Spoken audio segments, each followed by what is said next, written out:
Yo, welcome back, kembali lagi di channel Atoa Hayato. Bagaimana kabar nakama sekalian? Semoga selalu baik-baik saja. Yos, ini adalah soft versi cepat untuk chapter depan. Tapi sepertinya tensi untuk chapter ini sudah dibuat menurun dan tidak lagi fokus pada pertarungan Luffy versus Kaido. Ya, walaupun nanti masih ada sedikit scene mengenai pertarungan itu. Oke lah, tanpa basa-basi lagi, langsung aja kita mulai pembahasannya.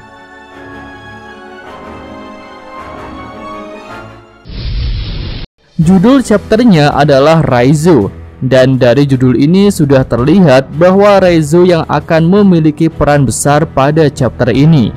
Oke, kita masuk ke poin pertama. Secara garis besar, chapter ini akan menceritakan tentang rencana Raizo untuk menghilangkan semua api yang ada di Onigashima.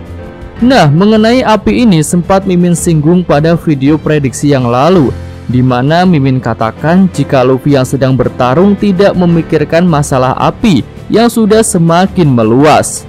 Tapi ternyata untuk permasalahan api ini yang memikirkannya adalah Raizo.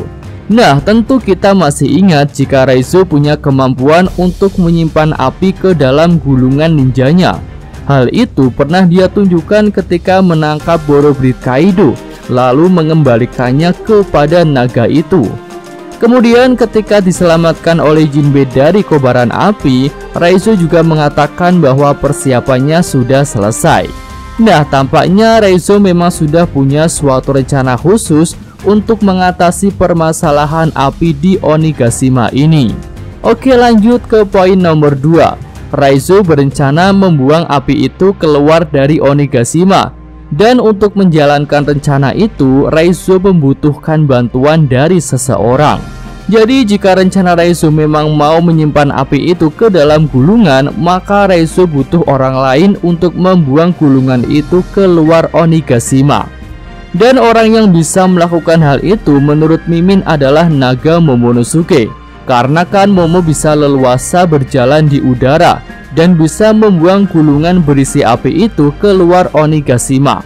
Lalu ada tempat yang sangat pasih untuk meletakkan api itu agar tidak timbul korban baru dari pihak pasukan aliansi, yaitu melemparkannya ke dalam lubang besar yang dibuat oleh Law, yang mana Big Mom juga sudah masuk ke dalam lubang itu. Nah, tapi sebenarnya selain Momonosuke, Mimin berharap orang yang akan membantu Raizo itu adalah Denjiro. Karena kan Denjiro udah lama tidak muncul, jadi rasanya ini adalah saat yang tepat bagi dia untuk muncul kembali. Tapi entah sih, belum terfikirkan skema seperti apa yang akan bisa dilakukan oleh Denjiro untuk mengatasi permasalahan tentang api ini. Lalu sebenarnya masih ada kemungkinan lain mengenai cara Raizo mengatasi permasalahan api yang ada di Onigashima ini, yaitu dengan cara membuat hujan turun ke Onigashima. Hal itu sepertinya bisa dilakukan mengingat di atas Onigashima ada awan petir dan juga mendung. Nah, awan itu bisa kita lihat ketika Luffy sedang berubah menjadi raksasa. Dari atas kepala Luffy terlihat jelas kumpulan awan hitam dan juga petir. Kemungkinan kedua ini juga merujuk pada petunjuk di chapter depan yang akan menunjukkan adanya rintik hujan. Tapi untuk skemanya belum terlihat sih bagaimana cara Raizo bisa membuat awan hitam di atas itu mengeluarkan air hujan. Dan tentu lebih tepat jika menyerahkan masalah hujan itu kepada Nami. Jadi apakah Raizo dan Nami akan bekerja sama? Ya, kita tunggu saja nanti ya ketika chapternya rilis. Bagaimana cara pasti Raizo mengatasi permasalahan api yang ada di Onigashima. Oke, selanjutnya kita masuk pada poin ketiga. Di sini ada info bahwa Zoro diperlihatkan lagi, bahkan dia sudah sadarkan diri. Ya, mudah-mudahan info kali ini valid ya, karena mengenai Zoro ini sudah beredar info palsu di chapter lalu yang mengatakan bahwa Zoro sudah bangkit kembali.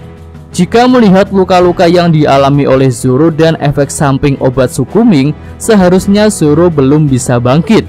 Kalaupun Zoro diperlihatkan lagi, dia mungkin masih dalam keadaan pingsan, atau jika memang sudah sadar, ya masih rebahan aja. Tapi untuk jangka panjang, Mimin masih mengharapkan Zoro ini akan bangkit lagi sih. karena masih ada kemungkinan jika pemerintah dunia dan Marine akan ikut campur dalam pertempuran ini. Jadi peran Zoro masih diperlukan. Lalu mudah-mudahan kita bisa mendapatkan konfirmasi ya mengenai sosok tengkorak berjubah yang akan menyerang Zoro itu. Ya walaupun hampir dipastikan itu adalah hayalan Zoro, tapi tentu akan lebih pasti jika Zoro mengkonfirmasinya sendiri ketika dia sudah bangkit nantinya. Oke, lanjut kita masuk ke poin nomor 4. Setelah Zoro kita diperlihatkan keadaan Sanji. Kalau Sanji sih memang sudah diperlihatkan lagi ya ketika Luffy baru mendapatkan awakening-nya. Saat itu Sanji tersadar setelah mendengar suara Luffy, atau bisa juga merasakan peningkatan kekuatan Luffy yang luar biasa. Lalu berbeda dengan Zoro yang mimin rasa masih terluka, untuk Sanji ini rasanya sudah jauh lebih baik. Ya karena kemampuan tubuh modifikasi Sanji kan sudah bangkit ya. Jadi bisa saja saat ini Sanji malah sudah pulih sepenuhnya. Dan mungkin Sanji ini akan bergabung dengan tim SAR-nya Usopp untuk mengumpulkan para korban yang terluka ke tempat yang aman. Oke, lanjut kita sampai pada poin terakhir pada shop versi cepat ini, yang kembali menampilkan pertarungan Luffy versus Kaido. Di sini belum ada info sih mengenai alur pertarungan itu dan bagaimana teknik-teknik kocak Luffy lainnya.